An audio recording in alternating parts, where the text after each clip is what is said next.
Sometimes I forget about these deeper cuts on Tool records, and I realize that's where the real magic in those records happens.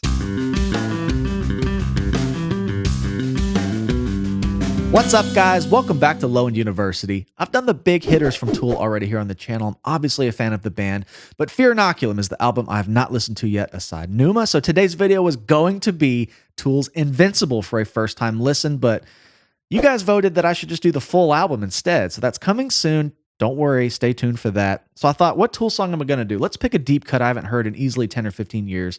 And then I went back to this poll and picked the last place song, Rosetta Stone. So that's what we're going to do today.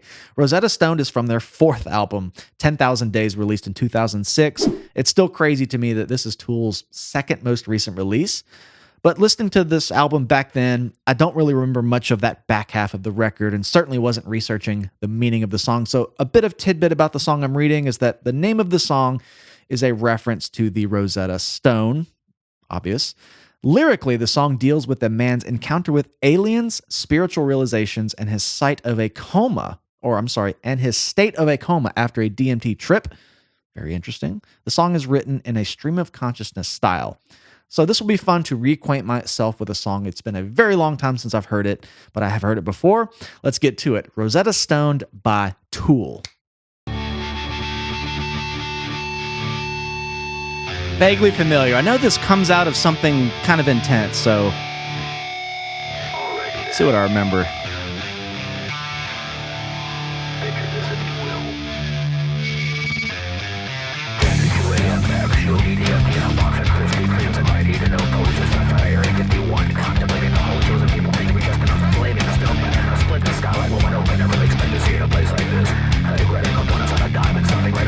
A little bit more up-tempo than most of their songs. In terms of that kind of driving more rock riff, it's pretty cool. Normally it's a little more syncopated and groovy. I recognize the intro more than this riff, so a lot of these little parts of the songs are going to be kind of new to me. It's just been so long, so...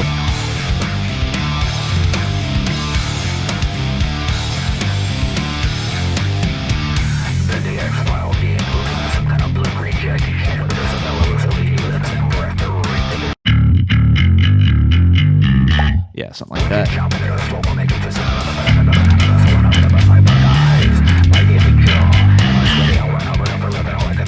By the way, a quick little plug. A lot of you guys have been asking for the Helix patch for this. Low End University now has a Patreon. I haven't made a video about it yet, but a quick little plug. You can find it in the link below. I'm going to be putting all my Helix patches, hundreds of bass lessons and more. Check it out. Let's get back to the song, but I know someone's going to comment about it, and I wanted to let you know in this video. Okay, a lot of spoken word stuff so far.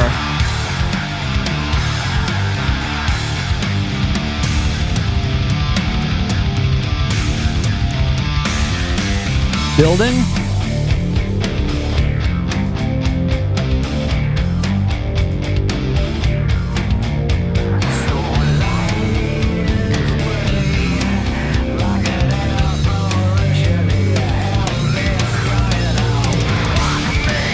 Adding that minor six in there, going up to the B flat, which they do very sporadically. You know, Tool songs are very, obviously, drop D, most all of them, D, F, G, C, D, A. It's kind of very pentatonic in a way, but they throw that B flat in there, and I've talked about this in the other songs I've done, but...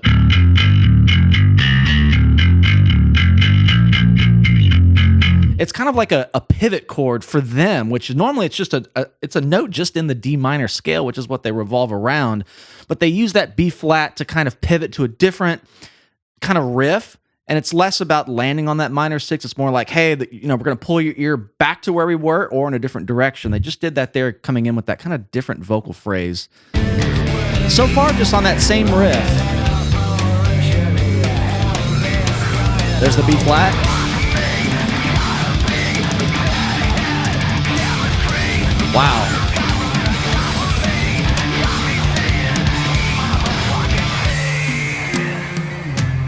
Okay, what's interesting there is the guitar part kept that same riff, but the drums and the vocals were like the forefront. I love how the drums increased in intensity along with the vocals. Listen to that. It's a really cool thing they do where at any given point in a Tool song, somebody can become the lead instrument.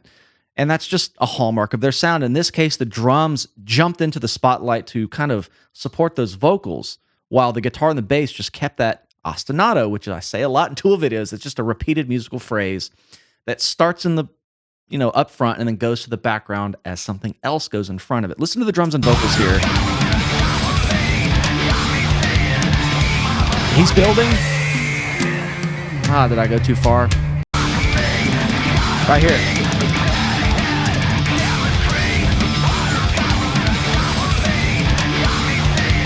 I'm doing the breathstroke here. Yeah, it just kind of like blossomed that vocal part right into this kind of softer part. Okay. I don't remember anything about much bass as far as the song goes. Okay. Something up high.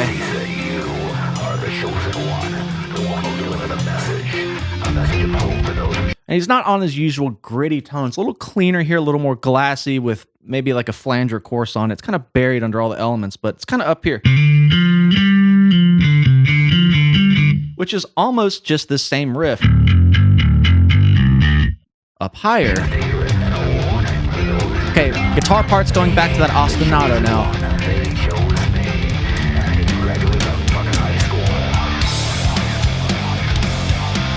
Ooh, little variation on that riff.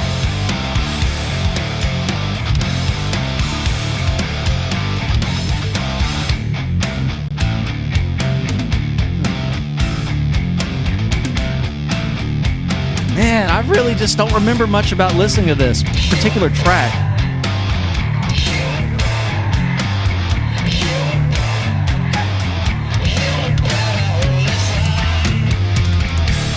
Some 7 in there.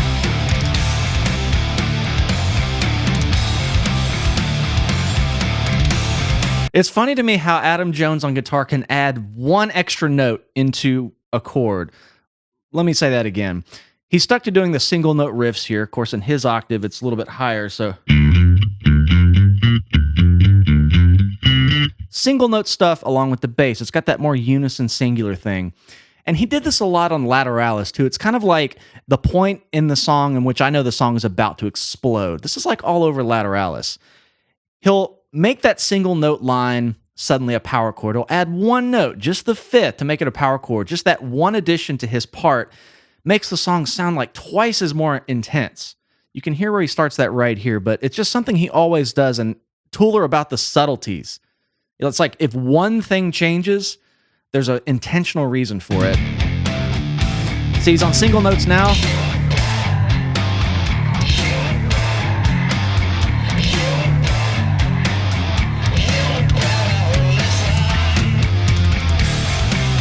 See, now it's chords. It's like, I love that.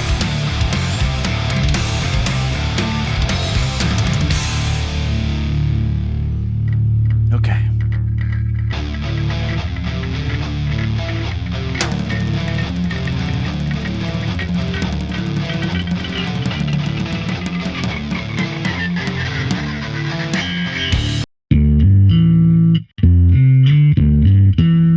Doing some really like kind of wonky arpeggios there in the guitar. Let's see.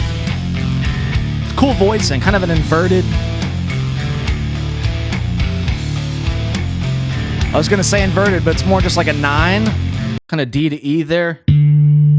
Going up to that 9. Okay.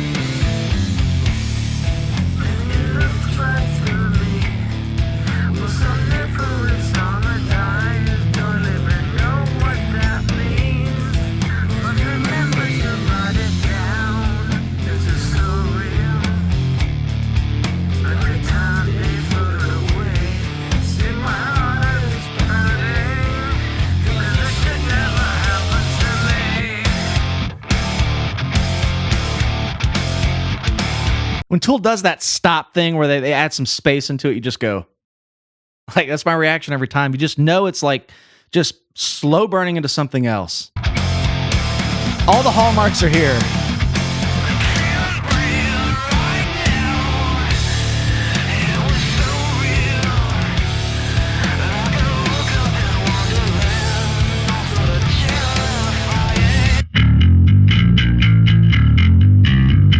A a lot of variations on that same riff still. They're just still using that B flat, just throwing it in there. Even on that last part where Adam was kind of going more like, Justin would put that B flat in there, which, the bass player has the power to make the chord whatever he wants it to be, he or she wants it to be. And you can just change the root note and all the other chords suddenly have different functions. The notes in those chords can change. So him putting that B flat under more of that D9 arpeggio makes it more like a B flat major, almost with a tritone. These are things that are lining up just for a split second as they go by, but just kind of how my ear is catching them. Ooh, that was a sexy little run. Right here.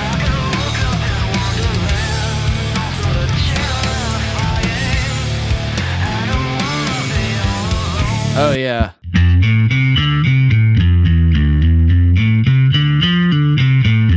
Nice big wide run there. I like that.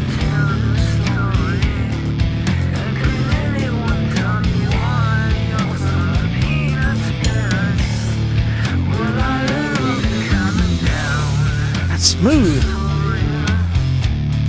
I don't remember that specifically. I don't.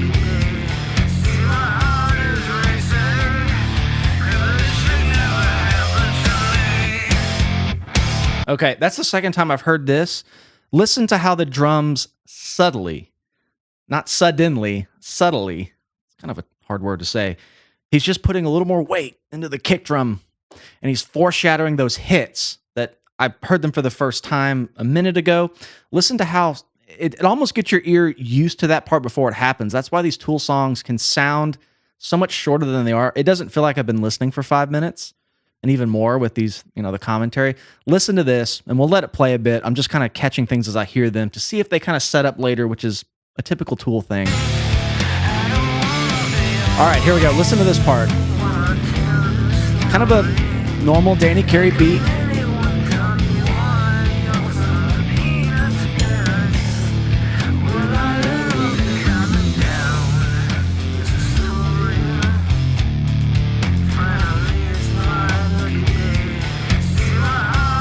Kick drum, here it goes. It's driving now. It's building to this. I love that. It's just such a smooth, subtle thing. Okay. I'll let this go a bit. Ooh.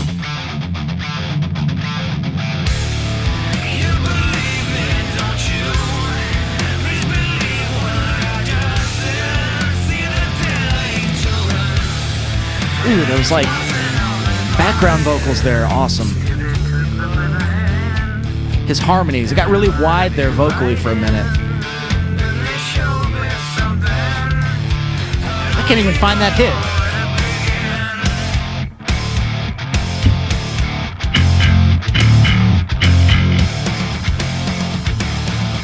Ooh, keeping it going, that's cool.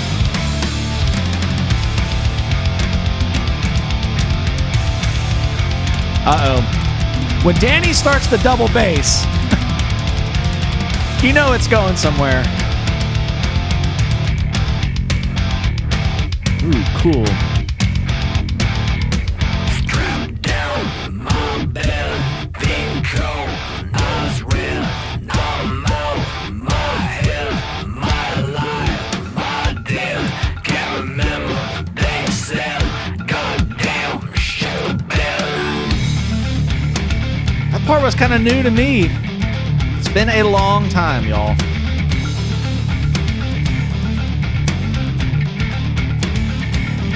Cool little guitar part there.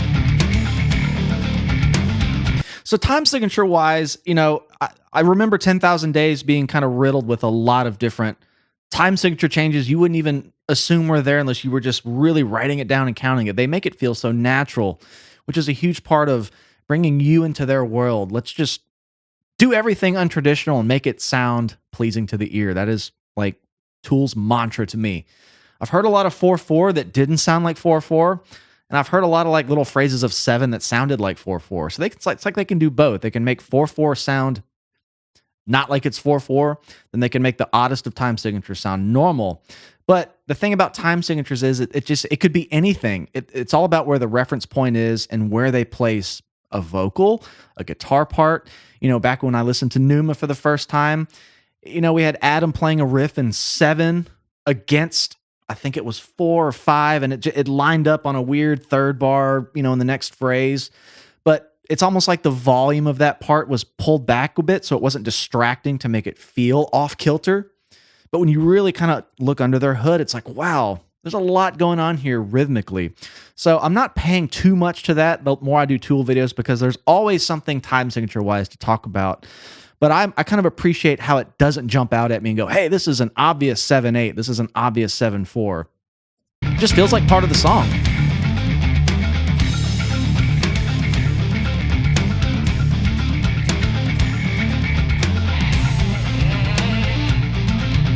Yeah, this is...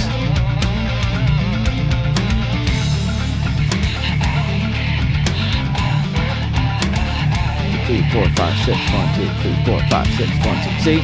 I kind of thought that was a 7. It's a 6. Putting in that B flat.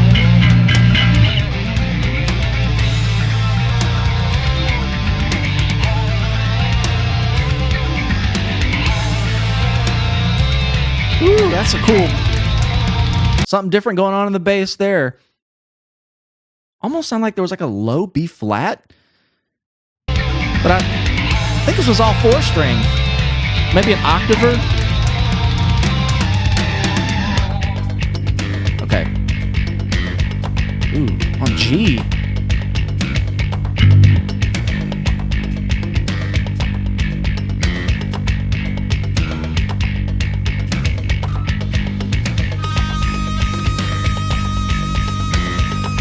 Vaguely remember this riff, but it's a cool kind of almost like... where he's grabbing different notes up top.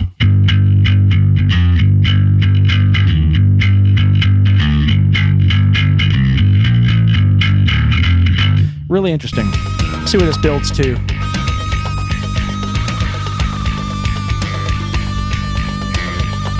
You don't hear Tool sit on G a lot, so it's really nice when they do.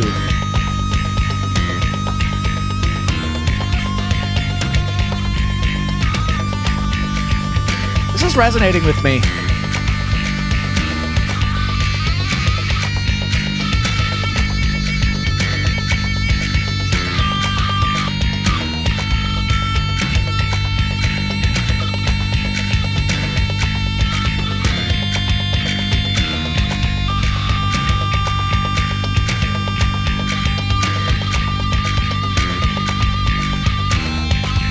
Hanging on a couple notes.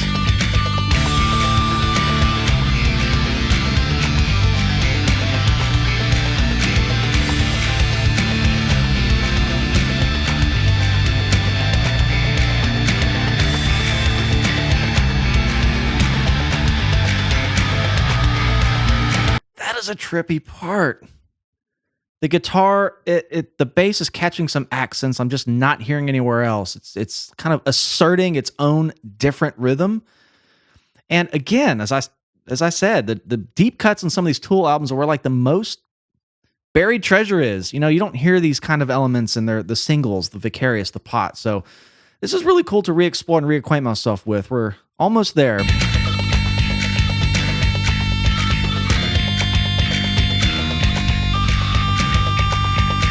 That's almost like a djenty kind of rhythm.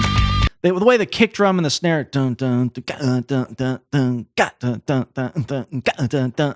That's like a periphery drum beat. I know, Tool were way before it, but it's just cool hearing that kind of thing. I got into the djent thing way later. I was into Tesseract and Periphery, and obviously played with those bands, toured with them, and such. So, to me, at the time, they were doing a lot of fresh stuff, but I'm hearing little elements of that as when I go back to earlier metal bands, I'm like, this is, I'm seeing that little branch in the family tree over there. So I don't remember that hitting me the same 10 years ago when I heard this song.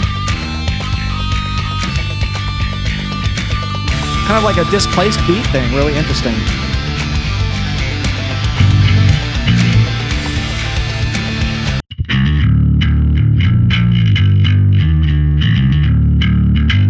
Kind of a cool riff here.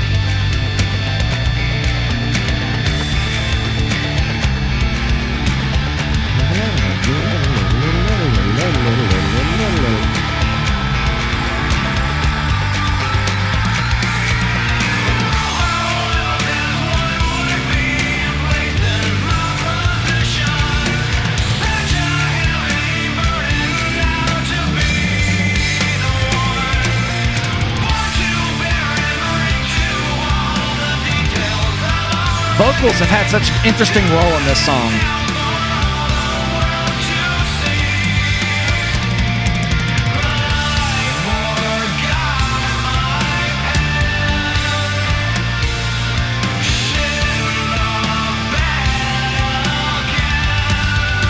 Hearing the bass grab some higher notes, it's like just these big wide octave slides.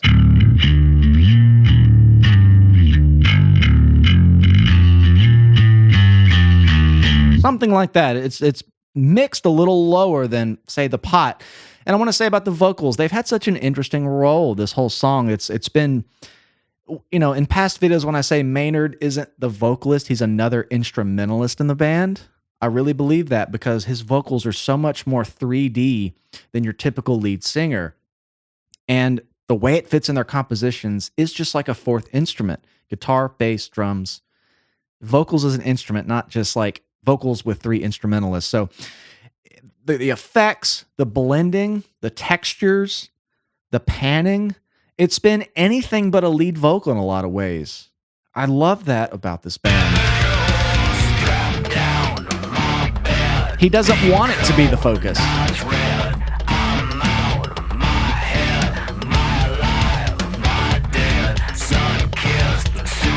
Love that snare placement there.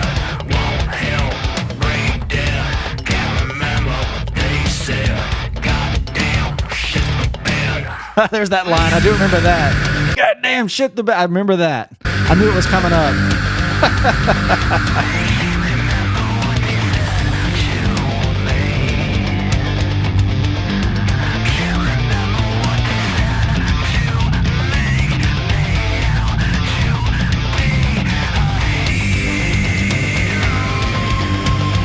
Little bit of counterpoint going on the bass there, but it's just blended in such a way where I can't separate some of those notes. The guitar is doing that little flurry thing. The bass is doing something different, but it coalesces and just cascades together so nicely. Yeah, that.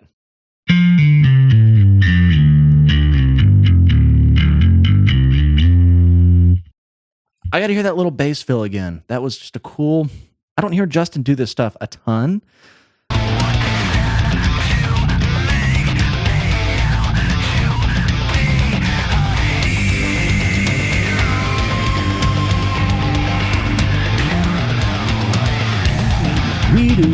That's cool.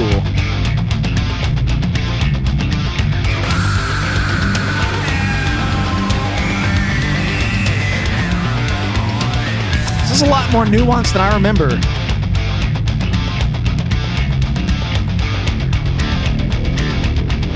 Ooh, yeah.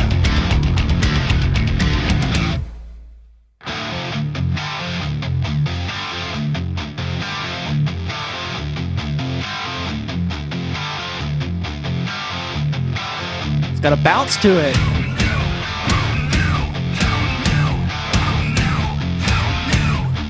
Don't recall this little bit.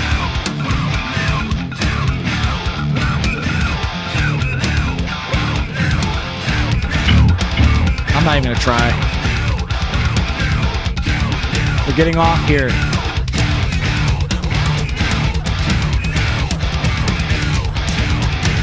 Everybody's like dominoes falling. Whew. Coming back around later in life to re-listen and analyze these deeper tool cuts is a whole different ballgame than when you're just a fan at 18, not knowing really much about music.